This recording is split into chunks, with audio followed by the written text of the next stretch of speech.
L'éditorial du Figaro. Le piège ukrainien par Philippe Gély. La plus grande imprudence de Donald Trump durant sa campagne fut de promettre la paix en Ukraine en 24 heures, même en transformant cette figure de style en ambition à l'horizon de 100 jours. Le défi reste considérable et les moyens incertains. Le président américain s'en remet à ce stade à une stratégie minimale de main tendue et de menaces pour convaincre Vladimir Poutine de négocier. Le processus devrait commencer incessamment par le plus facile, un échange téléphonique entre les deux présidents et peut-être l'annonce d'une rencontre bilatérale.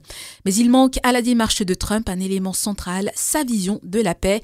On sait seulement qu'il veut un arrêt des combats le plus vite possible. Cela lui permettrait d'endosser l'habit de pacificateur évoqué dans son discours inaugural et d'avoir une bonne raison d'interrompre l'aide militaire à Kiev, comme promis à ses électeurs.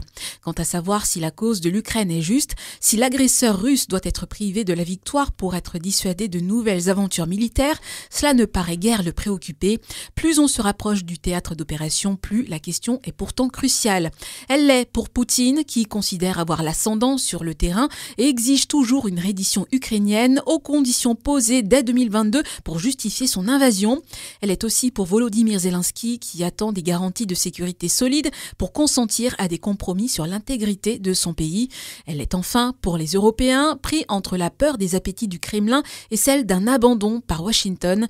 Trump semble avoir conscience du risque d'apparaître faible face à Moscou, mais il n'a pas d'empathie pour les perdants, a fortiori cette Ukraine qu'il n'avait pu enrôler dans sa campagne contre Joe Biden.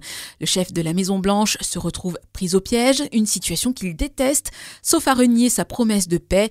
Contraint de poursuivre l'aide à Kiev tant que Moscou lui résiste, il doit mesurer à quel point cette guerre ridicule est existentielle pour ses protagonistes.